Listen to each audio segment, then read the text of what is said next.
नमस्कार दोस्तों, मैं सत्यम मिश्रा और आप देख रहे हैं परीक्षा अड्डा 242 का यूट्यूब चैनल। दोस्तों आज है 22 फरवरी और हम यहां पे डिस्कस करेंगे करंट अफेयर्स के प्रश्न को, इसके अलावा करंट के कुछ महत्वपूर्ण टॉपिक्स को लेके।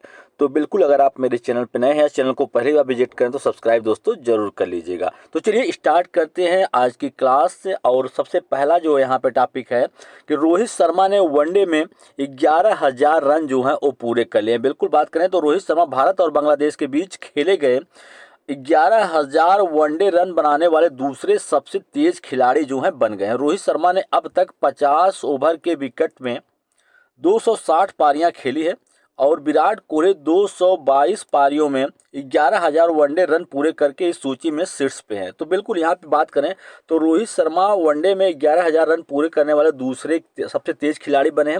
अगर हम पहले तेज खिलाड़ी की बात करें तो विराट कोहली जो है वो 222 पारियां खेलने के बाद ही 11,000 वनडे रन पूरे करके सूची में शीर्ष पे हैं। रोहित शर्मा जो है 11,000 वनडे रन बनाने वाले 10वें भारत के चौथे क्रिकेटर जो है बन गए। वे तेंदुलकर, सौरव गांगुली और कोहली के क्लब में बिल्कुल शामिल हो गए हैं।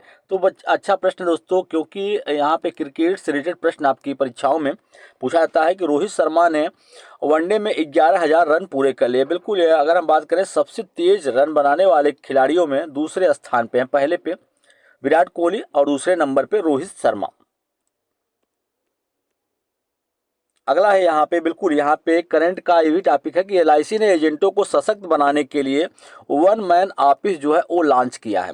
पूछ लिया कि वन मैन ऑफिस किसके द्वारा लॉन्च किया गया है, तो एलआईसी के द्वारा लॉन्च किया गया है और अपने एजेंटों को सशक्त बनाने के लिए इसको लॉन्च किया गया। एलआईसी ने वन मैन ऑफिस की शुरुआत की है, जो एक डिजिटल प्लेटफॉर्म है जो एजेंटों और बिक्री सहयोगियों को पॉलिसी बेचने, व्यवसाय को ट्रैक करने और 24 घंटे निर्बाध ग्राहक सेवा प्रदान करने में जो है सक्षम बनाता है। 17 फरवरी 2025 को अनावरण किया गया है इसका।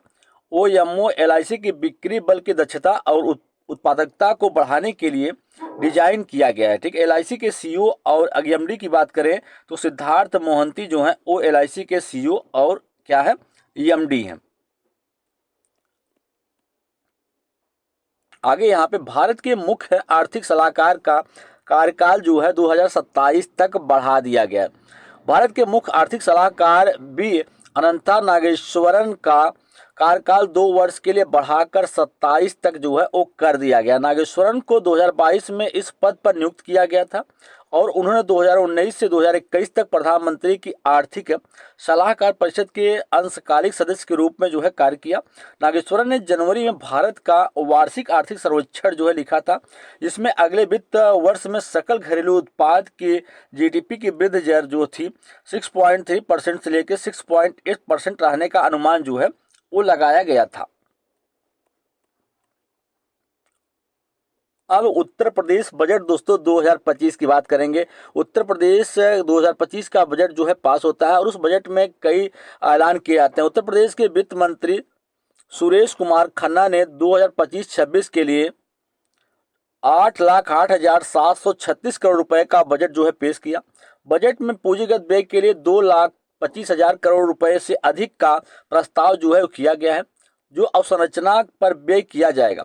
बजट 2025-26 में उत्तर प्रदेश सरकार ने कैंसर की दवाओं को सस्ता करने की दिशा में अहम कदम जो है उठाया है और प्रदेश में 4 नए एक्सप्रेस वे भी जो है वो बनाए जाएंगे। लो भाई, अब यहाँ पे गुजरात सरकार ने भी बजट जो है वो पेश किया और उनके द्वारा 3.70 ट्रिलियन रुपए का बजट जो है पेश किया गया। गुजरात के वित्त मंत्री जो है कनुभाई देसाई ने वित्त वर्ष 2025-26 के लिए राज्य के 3.70 ट्रिलियन रुपए का बजट जो है पेश किया, जिसमें 148 करोड़ रुपए की कर राहत दी गई है। 5 वर्ष के लिए 50,000 करोड़ रुपए के विकसित गुजरात फंड की योजना जो है वो बनाई गई, जिसमें इस वर्ष 5,000 करोड़ रुपए आवंटित किए गए हैं और प्रमुख परियोजनाओं में 6 विकास केंद्र, 12 हाई स्पीड कॉरिडोर हैं, 2 एक्सप्रेस वे हैं और एक ग्रीन फील्ड हवाई अड्डा भी इसमें शामिल किया गया है। बिल्कुल दोस्तों, यहाँ पे अगर हम बात करें तो महाकुंभ 2025 को लेके भी यहाँ पे अपडेट है कि 28 फरवरी को 7 ग्रहों का दुर्लभ संयोग जो है बनने वाला है। सीमित समय के लिए सौरमंडल के सभी 7 ग्रह बुध, शुक्र, मंगल, बृहस्पति, शनि, यूरेनस, नेपच्यून एक साथ दिखाई देंगे। यह आयोजन जो है 28 फरवरी 2025 को समाप्त होगा, जब बुध भी इस पंक्ति में शामिल हो जाएगा, जिसमें सभी 7 ग्रह सूर्य की एक तरफ सीध में आ जाएंगे। तो यह दुर्लभ खगोलीय घटना महाकुंभ समारोह में आध्यात्मिक गहराई से जो है वो जुड़ जाएगी। लो ये विजय साम्राज्य का अवलोकन, विजयनगर साम्राज्य का अवलोकन यहाँ पे किया गया है कि विजयनगर जिसका अर्थ क्या है, विजय का शहर। यह एक शहर और एक साम्राज्य दोनों था, जिसकी स्थापना 1336 में हरिहर प्रथम और बुक्का राय प्रथम द्वारा दक्कन क्षेत्र में की गई थी। यह उत्तर में कृष्णा नदी से लेकर दक्षिण प्रायद्वीपी तक जो है फैला हुआ था। राजधानी इसकी है हम्पी। 1565 में तालीकोटा की लड़ाई के बाद साम्राज्य का पतन हो गया, जिससे इसका जो है विनाश हो गया।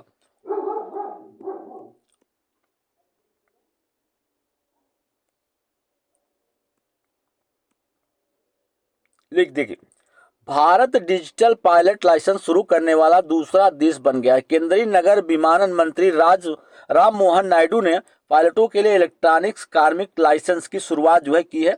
पारंपरिक भौतिक लाइसेंस की जगह अब ईपीएल डिजिटल प्रारूप में होगा उपलब्ध, जिसे ईजीसीए मोबाइल एप्लीकेशन के माध्यम से एक्सेस जो है किया जा सकेगा।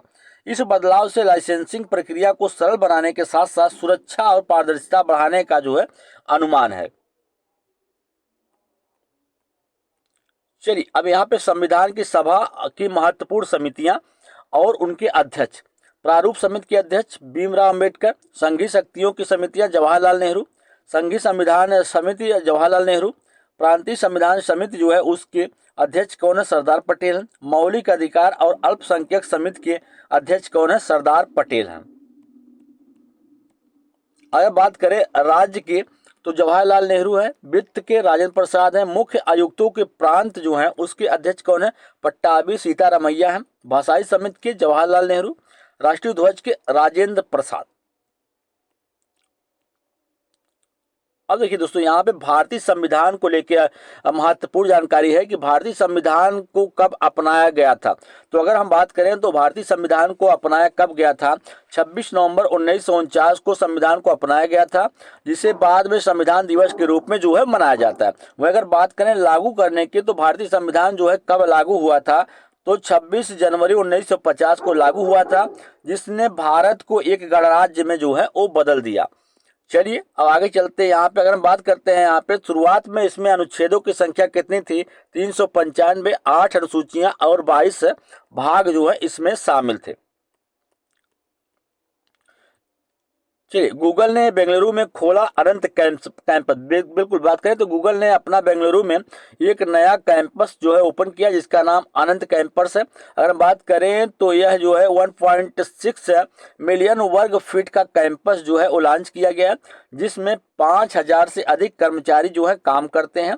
यह कैंपस जो है एआई क्लाउड उत्पाद टीमों को सपोर्ट करता है, जिसमें इलेक्ट्रोक्रोमिक ग्लास और रेन वाटर हार्वेस्टिंग जैसी सस्टेनेबिलिटी सुविधाएं जो हैं वो मौजूद हैं। अगर हम बात करें गूगल के सीईओ कौन है, सुंदर पिचाई हैं। संस्थापक कौन है, लैरी पेज है। स्थापना 4 सितंबर 1998 को हुआ था। मुख्यालय माउंटेन व्यू, कैलिफोर्निया, संयुक्त राज्य अमेरिका। अब दोस्तों यहाँ पे आपका पहला प्रश्न जो है आ चुका है कि करंट का, कि 19वीं एशिया आर्थिक वार्ता का आयोजन जो है वो कहाँ किया गया है। पुणे, बेंगलुरु, चेन्नई, गांधीनगर। तो 19वीं एशिया आर्थिक वार्ता का आयोजन जो है वो कहाँ पे किया गया, पुणे में किया गया। इसका राइट जवाब दोस्तों क्या हो जाएगा, पुणे इसका राइट जवाब होगा। चलिए अगले प्रश्न पे चलेंगे और अगला प्रश्न यहाँ पे दिया गया है कि अंगदाताओं को उनके जीवन रक्षक योगदान के लिए किस केंद्र शासित प्रदेश में राजकीय सम्मान जो है वो प्रदान किया गया। तो बिल्कुल अगर हम इसके राइट जवाब की बात करते हैं कि अंगदाताओं को उनके जीवन रक्षक योगदान के लिए किस केंद्र शासित प्रदेश में राजकीय सम्मान प्रदान किया गया, चंडीगढ़, लद्दाख, लक्षद्वीप या पांडुचेरी। तो राइट जवाब क्या हो जाएगा दोस्तों, ऑप्शन नंबर 4 होगा, पांडुचेरी। ठीक है, चलेंगे अगले प्रश्न पे और अगला प्रश्न है यहाँ पे कि हाल ही में पूर्वोत्तर भारत के राज्य ने अपना 53वां स्थापना दिवस जो है मनाया है। त्रिपुरा, मेघालय, सिक्किम, मिजोरम। तो राइट जवाब इसका दोस्तों क्या हो जाएगा, मिजोरम जो है इसका राइट जवाब होगा कि मिजोरम ने। चलिए अगले प्रश्न पे चलेंगे। अगला प्रश्न है यहाँ पे कि भारत बांग्लादेश सीमा समन्वय सम्मेलन का 55वां निर्देशक स्तर का सम्मेलन जो है वो कहाँ पे संपन्न हुआ है? ढाका, रंगमती, नई दिल्ली, अहमदाबाद। तो राइट जवाब क्या हो जाएगा, नई दिल्ली इसका राइट जवाब होगा। चलेंगे अगले प्रश्न पे और अगला प्रश्न है यहाँ पे कि सोल लीडरशिप कॉन्क्लेव में के पहले संस्करण का उद्घाटन जो है किसने किया है? सोल लीडरशिप कॉन्क्लेव के पहले संस्करण का उद्घाटन जगदीप धनखड़, नरेंद्र मोदी, ओम बिरला, राजनाथ सिंह। तो राइट जवाब दोस्तों क्या हो जाएगा, नरेंद्र मोदी इसका राइट जवाब होगा। चलिए भैया यहाँ देखिए दोस्तों, आपके करंट अफेयर्स की तैयारी तो कराई जाती है, बिल्कुल साथ साथ में जो भी आपके प्रीवियस बिल्कुल यहाँ पे रिवीजन भी आपका होता रहता है। हाल ही में केंद्र शासित प्रदेश दिल्ली की नई सीएम के रूप में किसने जो है शपथ ग्रहण की है? प्रवेश सिंह वर्मा, रेखा गुप्ता, मनोज तिवारी, रवि किशन। तो हाल ही में केंद्र शासित प्रदेश दिल्ली की नई सीएम के रूप में जो है किसने शपथ ग्रहण की? रेखा गुप्ता इसका राइट जवाब होगा। चलेंगे अगले प्रश्न पे।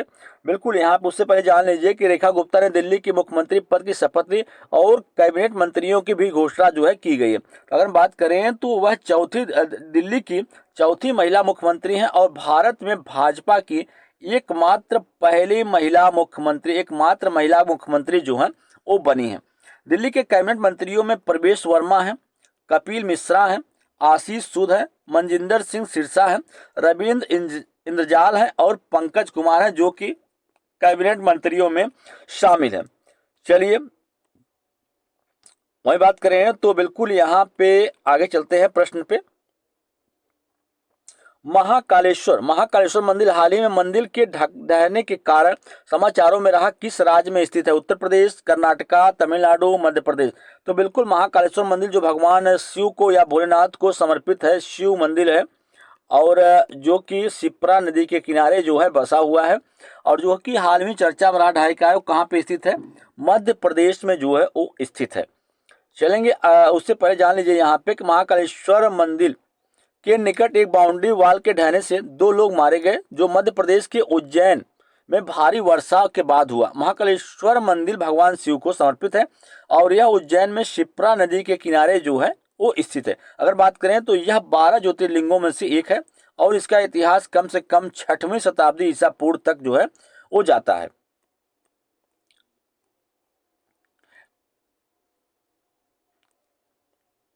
इस 5 मंजिला मंदिर की वास्तुकला चालुक्य, मराठा और भूमिया शैलियों से जो है प्रभावित है। मंदिर में भगवान शिव, गणेश, पार्वती, कार्तिकेय की मूर्तियां हैं और इसमें सर्वतोभद्र शैली में निर्मित एक तालाब भी शामिल है।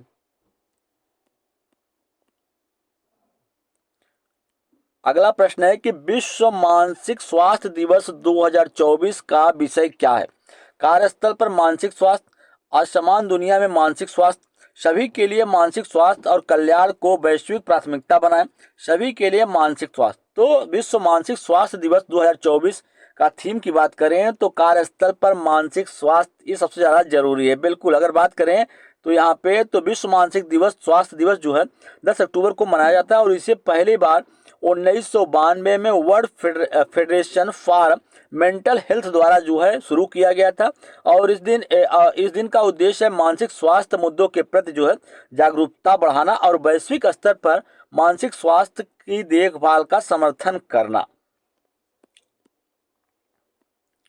चलिए आगे चलते हैं और अगले प्रश्न को यहाँ पे देखते हैं कि विश्व खाद्य दिवस जो है वो कब मनाया जाता है? बिल्कुल विश्व खाद्य दिवस किस दिन मनाया जाता है? 13 अक्टूबर, 14 अक्टूबर, 15 अक्टूबर या 16 अक्टूबर को? तो विश्व खाद्य दिवस कब मनाया जाता है? 16 अक्टूबर के दिन जो है विश्व खाद्य दिवस के रूप में जो है वो मनाया जाता है। अगर बात करें यहाँ पे तो विश्व खाद्य दिवस हर साल जो है 16 अक्टूबर को संयुक्त राष्ट्र खाद्य और कृषि संगठन के द्वारा जो है मनाया जाता है। यह वैश्विक स्तर पर खाद्य और पोषण सुरक्षा सुनिश्चित करने की प्रतिबद्धता को उजागर करता है। बेहतरीन बीज, सिंचाई, कुशल कृषि मशीनरी के माध्यम से खाद्य उत्पादों में महत्वपूर्ण प्रगति हुई है।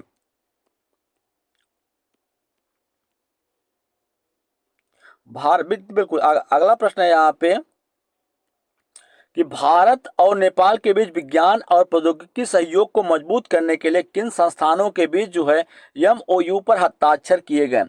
CSIR और इसरो के बीच में, CSIR और NAST के बीच, DRDO और NAST के बीच, नासा और इसरो के बीच। तो राइट जवाब क्या होगा? ऑप्शन नंबर सेकंड होगा, CSIR और NAST के बीच। ठीक है, चलिए अगले प्रश्न पे चलेंगे। और अगला प्रश्न है यहाँ पे कि हाल ही में भारत के 26वें मुख्य चुनाव आयुक्त के रूप में जो है किसे नियुक्त किया गया है? राजीव कुमार को, नृपेंद्र मिश्रा को, ज्ञानेश कुमार को, सैयद अकबरुद्दीन को? तो बिल्कुल इसका राइट जवाब दोस्तों क्या हो जाएगा? ऑप्शन नंबर थर्ड होगा, ज्ञानेश कुमार को जो है भारत के 26वें मुख्य चुनाव आयुक्त के रूप में जो है इनको फिलहाल नियुक्त किया गया है। ठीक है, अगर बात करें यहाँ पे तो ज्ञानेश कुमार जो है नए मुख्य चुनाव आयुक्त के रूप में नियुक्त किए गए हैं। ज्ञानेश कुमार राजीव कुमार की जगह जो है वो लिए हैं। ठीक है, इससे पहले राजीव कुमार थे, उनके स्थान पे ज्ञानेश कुमार को जो है मुख्य चुनाव आयुक्त जो है नियुक्त किया गया। ज्ञानेश कुमार के बारे में अगर यहाँ पर डिटेल में जानते हैं तो वो केरल के 1988 बैच के IAS अधिकारी हैं और अन्य आयुक्तों सुखबीर सिंह संधू और विवेक जोशी से वरिष्ठ हैं। अगला प्रश्न है यहाँ पे कि किस केंद्रीय मंत्री ने अपशिष्ट पुनर्चक्रण और जलवायु परिवर्तन 2025 सम्मेलन का उद्घाटन जो है किया है? ज्योतिरादित्य सिंधिया, अमित शाह, चिराग पासवान, भूपेंद्र यादव? तो बिल्कुल किस केंद्रीय मंत्री ने अपशिष्ट पुनर्चक्रण और जलवायु परिवर्तन 2025 का शुभारंभ किया है? तो भूपेंद्र यादव जो है इसका राइट जवाब होगा।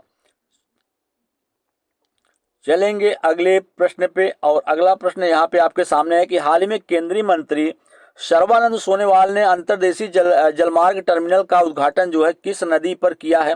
यमुना, कावेरी, गंगा, ब्रह्मपुत्र? तो हाल ही में केंद्रीय मंत्री सर्बानंद सोनोवाल ने अंतर्देशीय जलमार्ग टर्मिनल का उद्घाटन जो है किस नदी पे किया है? तो ब्रह्मपुत्र नदी जो है इसका राइट जवाब होगा। चलिए अगले प्रश्न पे। हाल ही में दिल्ली विश्वविद्यालय के किस कॉलेज ने अपना 126वां स्थापना दिवस जो है मनाया? हंसराज कॉलेज, हिंदू कॉलेज, शहीद भगत सिंह कॉलेज या दयाल सिंह कॉलेज? तो इसका राइट जवाब दोस्तों क्या हो जाएगा? ऑप्शन नंबर सेकंड इसका राइट जवाब होगा। चलेंगे अगले प्रश्न पे। अगला प्रश्न है यहाँ पे कि शहरी भूमि सर्वेक्षण के लिए नक्शा पायलट कार्यक्रम का शुभारंभ जो है किसने किया? राजनाथ सिंह, मनोज सिन्हा, शिवराज सिंह चौहान या नितिन गडकरी? तो राइट जवाब दोस्तों क्या हो जाएगा? ऑप्शन नंबर 3 इसका राइट जवाब होगा। अगला प्रश्न है कि हाल ही में ब्रिटिश एकेडमी फिल्म पुरस्कार 2025 किस फिल्म को सर्वश्रेष्ठ फिल्म के लिए जो है वो मिला है? कॉनक्लेव, द बुटलिस्ट या Emilia Perez, all we imagine and rights? बिल्कुल अगर हम बात करें कि कॉनक्लेव जो है उसको जो है यहाँ पे ब्रिटिश एकेडमी फिल्म पुरस्कार 2025 जो है वो प्रदान किया गया। ठीक है, अगला प्रश्न है प्रसिद्ध तमिल, बिल्कुल यहाँ पे है कि प्रसिद्ध तमिल कवि और दार्शनिक थिरुवल्लुवर की प्रतिमा का अनावरण जो है कहाँ पे किया गया? Philippines, Sri Lanka, Indonesia, Malaysia?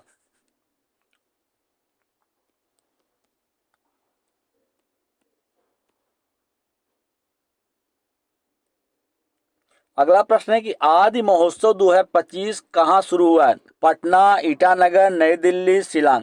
तो आदि महोत्सव का उद्घाटन या शुभारंभ जो है द्रौपदी मुर्मू के द्वारा किया गया और कहाँ पे? नई दिल्ली जो है इसका राइट जवाब होगा। चलिए अगले प्रश्न पे। अगला प्रश्न है यहाँ पे कि चीनी AI एप्लीकेशन डीपसीक की स्थानीय सेवा को अस्थायी तौर पर किस देश ने जो है निरस्त कर दिया है? Japan, south Korea, Germany, America? तो राइट जवाब दोस्तों क्या हो जाएगा? साउथ कोरिया जो है इसका राइट जवाब होगा। अगला प्रश्न है कि काशी तमिल संगमम का कौन सा संस्करण वाराणसी में आयोजित किया गया है? पहला, तीसरा, पांचवा, सातवां? तो राइट जवाब क्या होगा? तीसरा संस्करण जो है वो यहाँ पे काशी में जो है या वाराणसी में आयोजित जो है वो किया गया। हाल ही प्रधानमंत्री फसल बीमा योजना कितने वर्ष पूरे हुए हैं? 8, 9, 10, 12? तो राइट जवाब क्या होगा? 9 वर्ष जो है उसके पूरे हुए हैं। अगला प्रश्न है यहाँ पे कि हाल ही में चेन्नई ओपन 2025 टेनिस का पुरुष एकल खिताब जो है वो किसने जीता है?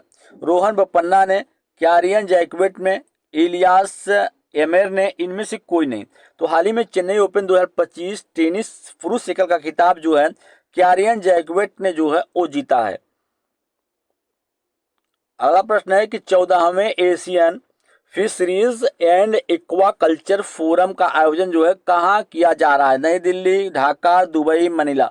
तो राइट जवाब दोस्तों ऑप्शन नंबर फर्स्ट इसका राइट जवाब होगा कि नई दिल्ली में। ठीक है, चलेंगे अगले प्रश्न पे। और अगला प्रश्न है यहाँ पे कि सेबी ने हाल ही में कौन सा नया डिजिटल प्लेटफॉर्म जो है वो लॉन्च किया? मित्रा, सजग, समर्थ, रोचक। तो राइट जवाब क्या हो जाएगा? मित्रा जो है इसका राइट जवाब होगा।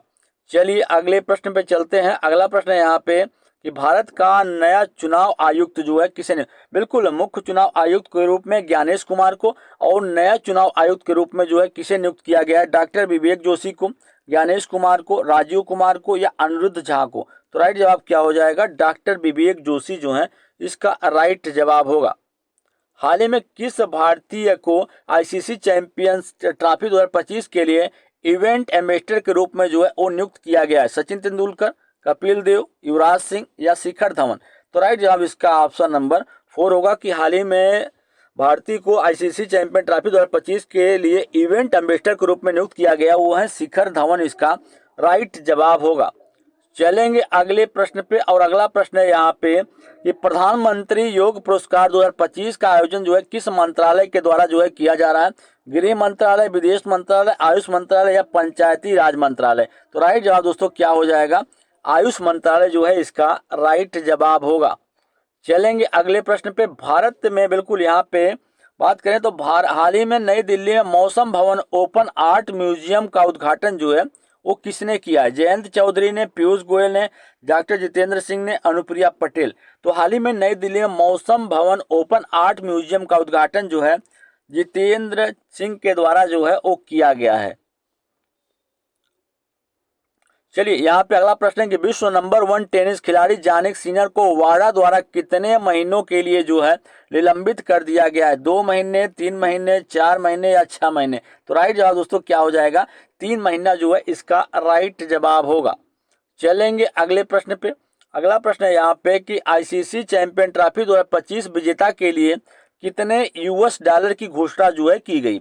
2.14 मिलियन, 2.24 मिलियन, 2.34 मिलियन, 2.44 मिलियन? तो राइट जवाब क्या हो जाएगा? 2.24 मिलियन इसका राइट जवाब होगा। अगला प्रश्न है यहाँ पे कि भारत, बिल्कुल यहाँ पे कहा गया है कि भारत की किस राज्य ने सरकार ने गुटखा और निकोटीन एवं तंबाकू युक्त पान मसाले के उत्पादन, वितरण, बिक्री और भंडारण पर पूर्ण प्रतिबंध जो है लगा दिया है? छत्तीसगढ़, झारखंड, मेघालय, सिक्किम? तो राइट जवाब दोस्तों क्या हो जाएगा? झारखंड इसका राइट जवाब होगा। अगला प्रश्न है कि 25 मई को आईपीएल 2025 का फाइनल मुकाबला कोलकाता के किस ग्राउंड पर खेला जाएगा? Kali Ghat club ground, Eden gardens या विद्यासागर क्रिकेट क्लब? तो राइट जवाब दोस्तों क्या होगा? ईडन गार्डन्स जो है इसका राइट जवाब होगा।